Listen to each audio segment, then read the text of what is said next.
একটু ভাবুন তো, চারিদিকে ঘুটঘুটে অন্ধকার, একটা অদ্ভুত নিস্তব্ধতা গ্রাস করে আছে পুরো প্রকৃতিকে। আর ঠিক সেই নিস্তব্ধতা চিরে দূর থেকে ভেসে আসছে অসংখ্য মন্দিরের ঘণ্টার গম্ভীর আওয়াজ। লক্ষ লক্ষ মানুষ একযোগে উচ্চারণ করছে হর হর মহাদেব।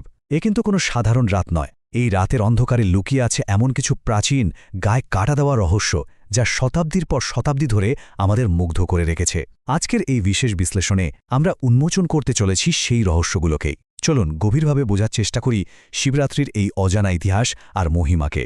আচ্ছা, কখনো কি মনে এই প্রশ্নটা জেগেছে, কেন জেগে থাকে কোটি কোটি মানুষ বছরের এই একটা নির্দিষ্ট রাতে, যখন পৃথিবীর বাকি অংশ গভীর ঘুমে আচ্ছন্ন, তখন এক বিশাল জনসমুদ্র স্বেচ্ছায় নিজেদের ঘুম ত্যাগ করে? এ তো কোনো সাধারণ উৎসবের চিত্র নয়, তাই না? বরং বলা যায় এটি এক অদ্ভুত রহস্যময় গণজাগরণ। কি সে অদৃশ্য শক্তি যা এত মানুষকে এক রাত্রে এক সুতোয় বেঁধে রাখে? আসুন এর ঐতিহাসিক এবং পৌরাণিক ভিত্তিগুলো একটু তলিয়ে দেখা যাক। পর্ব ১, শিবরাত্রির মূল রহস্য। অসীম শক্তি। হ্যাঁ, ঠিকই শুনেছেন। বিশ্বাস করা হয় যে হিন্দু পঞ্জিকা অনুসারে এই নির্দিষ্ট রাতটিতে মহাজাগতিক এক অভূতপূর্ব শক্তির সঞ্চার ঘটে। এটা এমন একটা সময় যখন আমাদের এই চেনা জাগতিক সীমানা পেরিয়ে মানুষ এক অসীম আদিম শক্তির স্পন্দন অনুভব করতে পারে। বলতে পারেন এই শক্তিটাই মহাশিবরাত্রির আসল চালিকা শক্তি। আর এই অসীম শক্তিরই একটা ভয়ঙ্কর অথচ ভীষণ সুন্দর প্রকাশ হচ্ছে তাণ্ডব। সৃষ্টির সেই আদিম মুহূর্তের কথা ভাবুন। প্রচলিত বিশ্বাস অনুসারে এই মহাশিবরাত্রির রাতেই মহাদেব শিব তার প্রলয়ঙ্করী তাণ্ডব নৃত্য পরিবেশন করেছিলেন। এই নৃত্য একই সঙ্গে ধ্বংস এবং সৃষ্টির প্রতীক, অর্থাৎ পুরনো জীর্ণ অবস্থাকে ধ্বংস করে নতুনকে আহ্বান করার এক মহাজাগতিক রূপক হল এই তাণ্ডব। কিন্তু দাঁড়ান, গল্পটা এখানেই শেষ নয়। ঠিক বিপরীত দিকে পুরাণের আর একটা আখ্যান আমাদের সম্পূর্ণ ভিন্ন এক চিত্র দেখায়। বলা হয় এই রাতেই মহাদেব আর পার্বতী বিবাহ সম্পন্ন হয়েছিল। ভাবতে পারেন, একদিকে ধ্বংসাত্মক তাণ্ডব, অন্যদিকে এক ঐশ্বরিক মহামিলন। এই দ্বৈত সত্তাই মহাশিবরাত্রির পুরাণকে এতটা রহস্যময় আর আকর্ষণীয় করে তুলেছে। ধ্বংস আর সৃষ্টি যেন একই মুদ্রার এপিঠ ওপিঠ। পর্ব ২, জাগরণ ও আধ্যাত্মিক শক্তি। জাগরণ শব্দটার মানে আমরা সবাই জানি। শিবরাত্রির রাতে সারা রাত জেগে শিবের নাম জপ করার যে প্রাচীন প্রথা, তাকেই জাগরণ বলা হয়। কিন্তু এ তো কেবল চোখ খুলে জেগে থাকা নয়, এর সাথে যুক্ত থাকে কঠোর উপবাস আর চরম ভক্তি। বিশ্বাস করা হয় এই বিশেষ রাতে উপবাস ও ভক্তিভরে শিবের আরাধনা করলে মানবজীবনের সমস্ত জাগতিক কষ্ট, দুঃখ আর গ্লানি ম্যাজিকের মতো দূর হয়ে যায়। এটা আসলে আত্মশুদ্ধির একটা সুপ্রাচীন প্রক্রিয়া। প্রতি বছর ঠিক ফাল্গুন মাসের কৃষ্ণপক্ষের চতুর্দশীতেই কেন এই উৎসব পালিত হয়, এর পেছনে কিন্তু একটা দারুণ কারণ আছে। পণ্ডিতদের মতে এবং প্রাচীন বিশ্বাস অনুযায়ী এই ঘোর অন্ধকার রাতে পৃথিবীর আধ্যাত্মিক শক্তি তার সর্বোচ্চ স্তরে পৌঁছায়।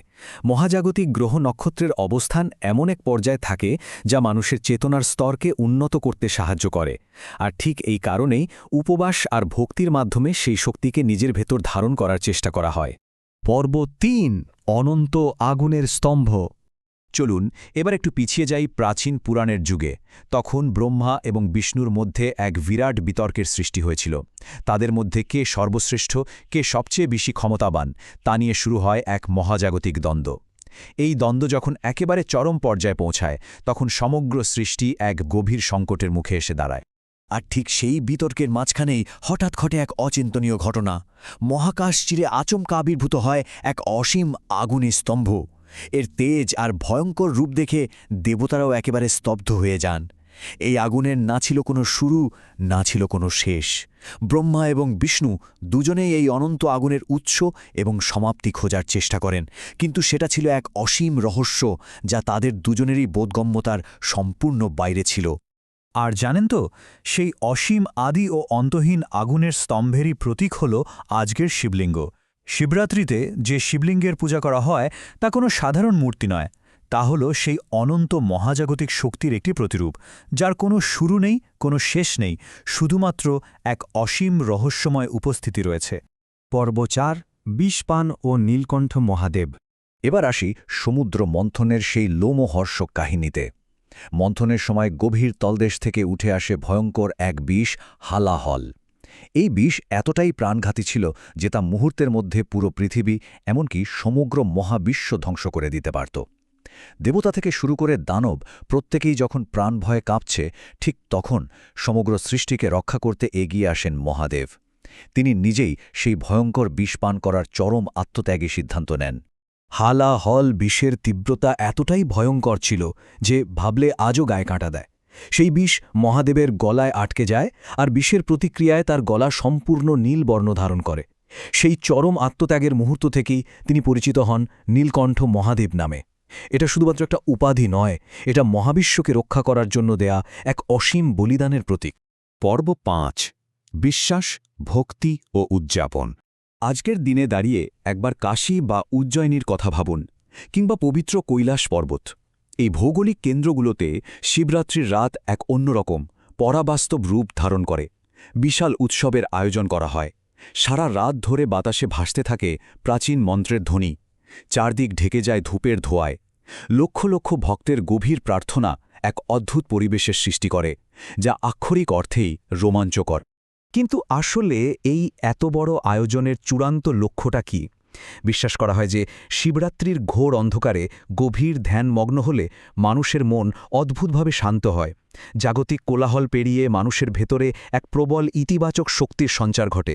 এটা যেন নিজের ভেতরের শক্তির সাথে মহাকাশের সেই অসীম শক্তির একটা ডাইরেক্ট কানেকশন তৈরি করা।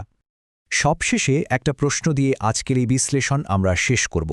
মহাশিবরাত্রি কিন্তু কেবল একটা প্রাচীন উৎসব বা পুরাণের গল্প নয়, এটি ভক্তি এবং এক অসীম আধ্যাত্মিক শক্তির প্রতীক।